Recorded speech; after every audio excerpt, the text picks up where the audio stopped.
May all beings be happy. May all beings be healthy. May all beings be free from harm. May all beings love life. May all beings awaken. Welcome to another Cuke audio podcast. I'm DC, poohbah of Cuke Audio and Cuke Archives. I pray that you and yours are safe and comfortable, free from economic hardship, and able to get out and do whatever it is you want within the limitations of the universal precept of do as little harm as possible. So today we'll have a little life in Bali, which if we don't have a guest, I'm just going to tell you a few things. Nothing of great importance. Our dog Bondi is barking outside. I don't let that stop me from recording for a podcast. If I'm working on an audio book, and that's in another room, there's better insulation, but still, I sort of wait for it to stop. It doesn't go on too long. There's a bigger dog next door whose bark is much more strong, but it doesn't happen much, and he doesn't go on forever. We have a guest dog sometimes now.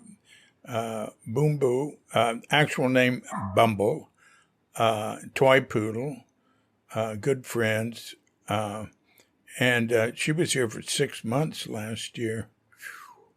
Wow, or into this year, and she's no trouble. If I'm walking to the beach, I can walk her and Bondi together. She loves to just follow Bondi, and Bondi tolerates her, but they get along. I think when she left, Bondi missed her. Anyway, yeah, so we call her Boom Boo because Indonesians, some, of course, Indonesians can say Bumble, but the ones that we work with say, our housekeeper, she could. I said Bumble, and she went Boom Boo. So we stuck with them. And Boom Boo is spices. So she's a cute little dog. She's expensive though. So she's not much trouble, but the main thing we don't like, thing that makes us nervous about having her, is people steal dogs here. Not a lot of people do it, but all you need to do is have it once. And they also poison dogs. I've mentioned this before. Yeah, a guy on the Gong. Gong is like an alley where we live. Gong doesn't have to be dead end, but ours is.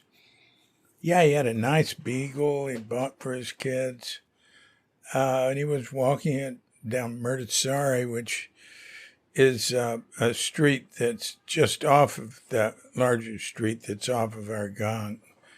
It's 2-lane streets. Anyway, his dog stopped and ate something. It was poison. Really got to be careful about that. There are guys who go around and throw poison out. And then they go around and pick up the dead dogs for dog meat, I guess. I mean, there are people, not Balinese, who eat dog meat here. Anyway, I don't think that's happening now as much as it has. But like the dog across the street, Brown, who's been here since we arrived 5 years ago, almost 5 years. 5 years ago next month. Well, no, it's still July. 5 years ago in September 21st or something.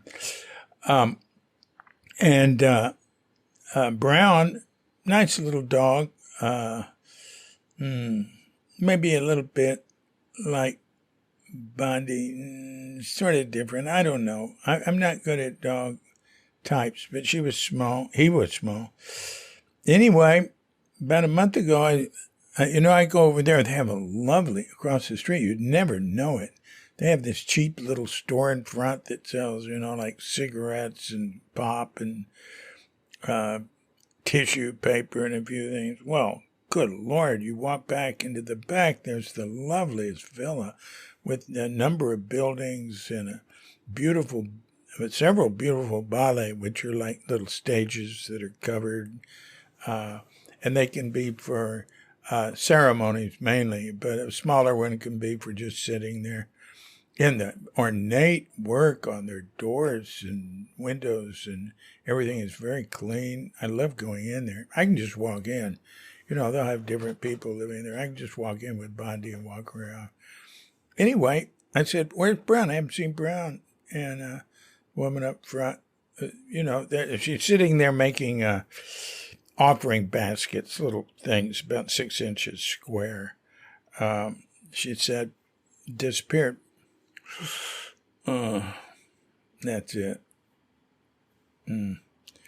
Brown's the sort of dog somebody might have stolen to sell as a pet, but it wasn't a puppy. Anyway, you really got to watch out about that. We keep an eye on her.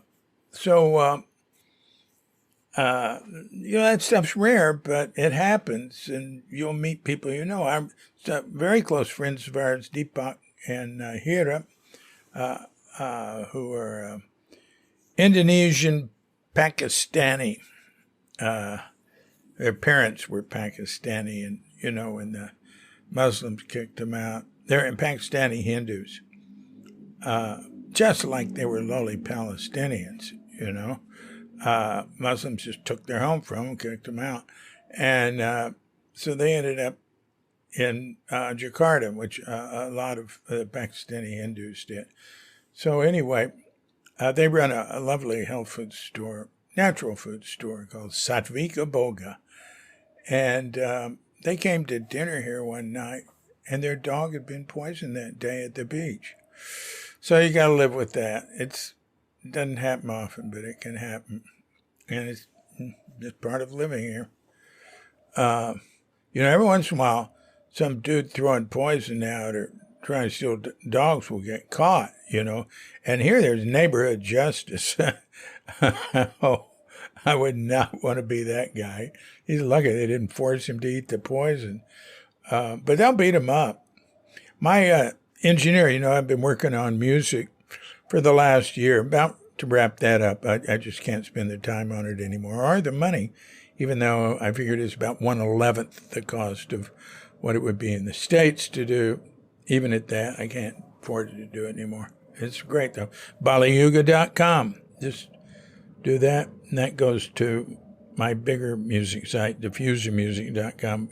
Goes to it, and you can see the Bali Yuga page. Just finishing up. Anyway, just finishing up our 4th and 5th albums. In fact, there's nothing for musicians to do anymore. I just got to sing a few vocals, and then they'll be mixed. And the 4th album will come out in September. It'll be called Bali Yuga Zero. And the 5th one will be December. It'll be called, I'm not sure, Bali Yuga something. And the reason I'm not putting them together is I've been doing them with 6 songs. Because, I don't do publicity, and not many people hear it anyway. So 6 is enough, for, people to listen to and go, well, that's enough of that. Anyway, so today the engineer, Tude, he was sitting in his backyard, in his front yard. He was sitting in his yard in the evening with a friend. They were drinking a beer. And some guy climbed over their wall, a cinder block wall, and there's a field on the other side. And way on the other side of the field, there was some sort of construction, and there were dudes from Java there. And I'll tell you, I was here in 1992 for 2 months with Elon and baby Clay. And every time you'd hear about somebody being robbed, it was like road workers from Java or something. Then they just kill them. The neighbors would catch them and kill them. It's still done a little, but not much. Yeah, they'd grab people away from the police, an angry mob, and stone them to death. That's the traditional justice here. Not much due process, but now, as happens with things getting more modernized, the police and the courts take over that stuff. But I have heard of it happening even since we've been here. So today, and his buddy are sitting there in the yard, and dude climbs over the wall. So today just has to go up on the porch and get a knife, and they grab the guy. And then today said, he speaks good English, but used a phrase, not quite what we say. He said, well, then I cut him. Did you stab him? Did you slice him? What? Well, I sort of asked that, and he said, not too bad, but so he bled. And so then they called the Banjar. That's the neighborhood administration. They're sort of in charge of security and, traffic and problems and, all sorts. Anything has to do with the neighborhood. Banjar are very big here. And there's a zillion neighborhoods. They go back to the old villages. So he called the Banjar, and those dudes came over, and he said they beat him up. And then they called the cops. And the cops came, and they said, well, we'll just take him back to his boss, to eliminate all the administrative hassle. I mean, that was enough. His boss then sent him back to Java. So, but there's very low crime. You must think with the Lavina. There's this very low crime area. Very, very low. And where we live in Sonora is very, very, very low. All right. Now, I'll tell you about the millipedes. This was an incredible year for millipedes. I mean, for half the year, there were millipedes everywhere. They're short. They're short ones, like 2 inches. And millipedes, anyway, these, and millipedes in general, I found are harmless. But there was just so many of them. And, so you go outside and they're all over. And you touch them and they roll up in a little ball. Sarah, our friend who's a diving instructor and diving expert, wrote Diving in Indonesia.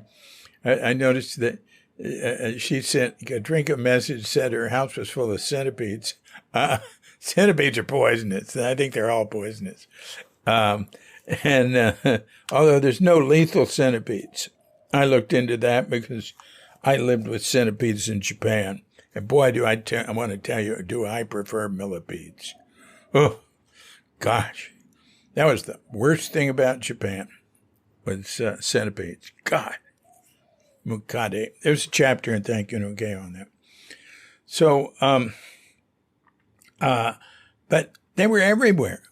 And then they come in the house, and it's just the most common thing in the world because they come into the doors, So I just take a dustpan and brush it into the dustpan and I just put it outside. I didn't even try to put it far away. They just keep going, and then they hit something and they go another direction. I don't know what they're doing. They're just always moving. But Kim, who's a musician and a nurse practitioner, sort of like a doctor, one of our closest friends. She said there was a year, she's been here like 40 years. She said there was a year, I don't know how long ago, where there were really a lot. She said the roads were getting, wet with crushed in centipedes. Anyway, that sounded like millipedes. Pardon me. That sounded like quite a year. No big news. Well, I'll tell you really what the big news is there's tourists back here. People are working again. It's totally different. I mean, it wasn't that long ago that we'd spent like 2.5 years, I think. I think so. Well, walking down the streets that were like being in a ghost town. And some places stayed. I'll tell you one thing, construction continued. They got to continue that because their goal is to fill in every open space in the island with a building. So then it can be some sort of store or restaurant or something that goes out of business because there's too many of them. Boy, do I see that happening a lot. It's sort of sad. God, what business sense? The only way to have good business sense here is to be Chinese. That's a joke, but a lot of times it's true. That's true all over Asia. When you see a lot of progress and skyscrapers and factories and everything in a country, and Asia is like one of the Southeast Asian tigers or something, that's Chinese. Confucianism, it's sort of like the Western thing. I don't know where we get it from. Progress, Protestantism, Protestant Reformation, Greek, the heritage, Roman. I don't know where it comes from, but, progress. And Confucianism has that. It's a little different because they pulled back in China. So they were getting ready to discover the whole world back in the 1300s. They had a giant navy, like 70,000 sailors. They had ocean-going vessels. And there was an argument in the court, in the imperial court, between the pro-Navy and the anti-Navy people. And the anti-Navy people, one, they destroyed all the ships and the shipyards and, went back to isolation again. If that hadn't happened, they might have been the ones to colonize America.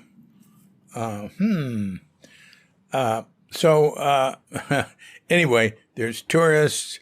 There are not too many. I mean, it never seems too many where we live. The problem is it costs more. It costs more to get here. It costs more to stay here. They're making it harder for backpackers, which make the place more interesting. And it really hurts the little guys here. They do a lot of things, they're trying to make things more spiffy and appeal to wealthier people. There's islands that have done that. I think Palau has just tried to make it, a place for like really wealthy people. But, what happens then? It hurts the little guy. They do a lot of things here to hurt the little guy and help the people with money who want to make more money. There are, there's people in the hotels and there's more people in the restaurants and stuff like that. So that's a big change. And I told our gardener yesterday, look, you've got other work now. We've been paying you way more than normal just to help you get through this time when you didn't have any other work. But we can't keep doing that now. And he understood. He said, okay.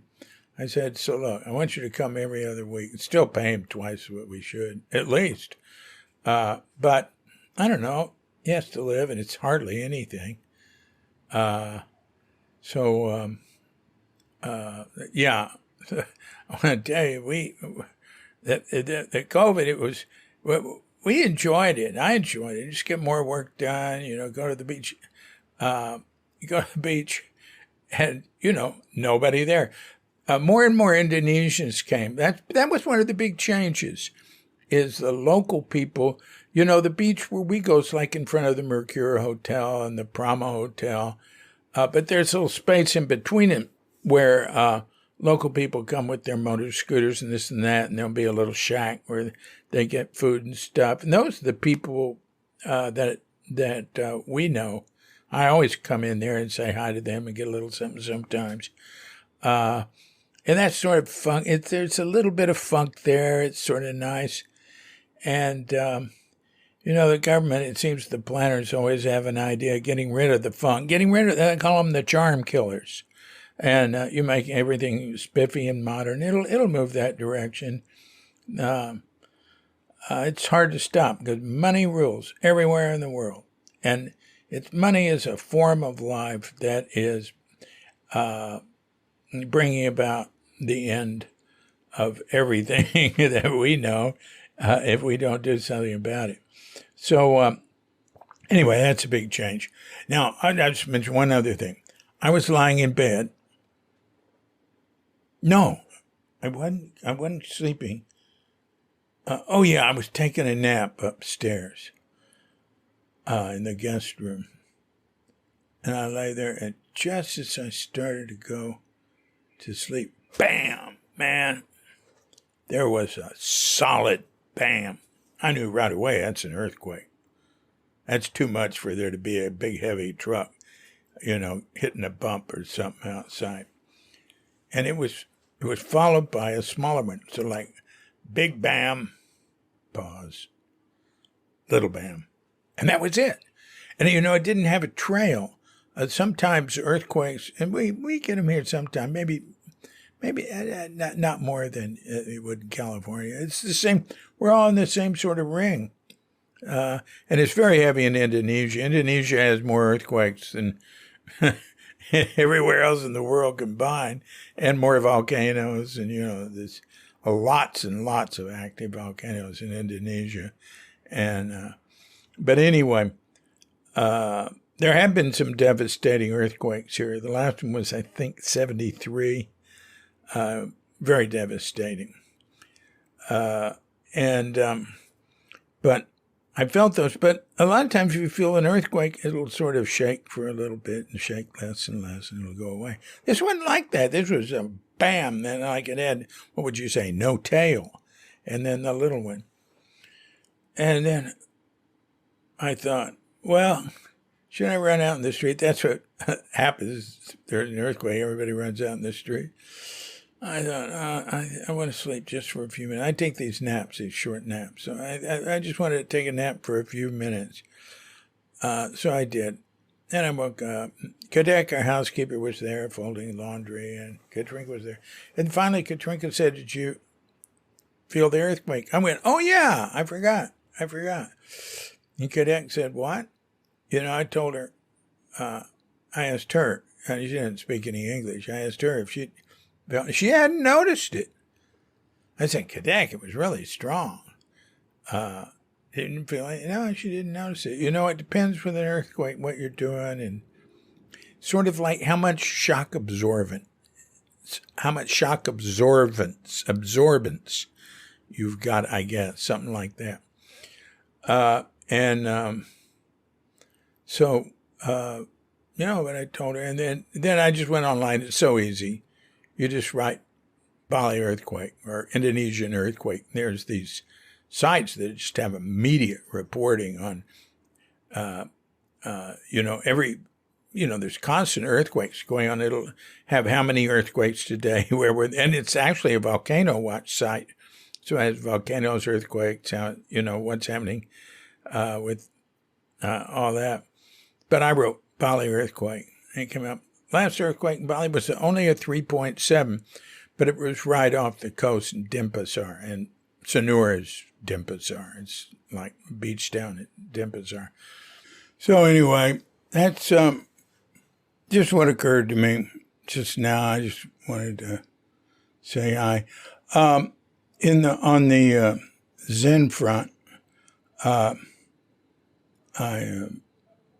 was saddened by the loss of Nonin Chowani, the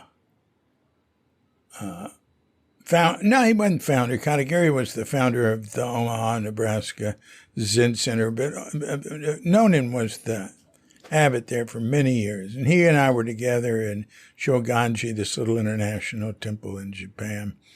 And he is like the major character in Thank You and Okay.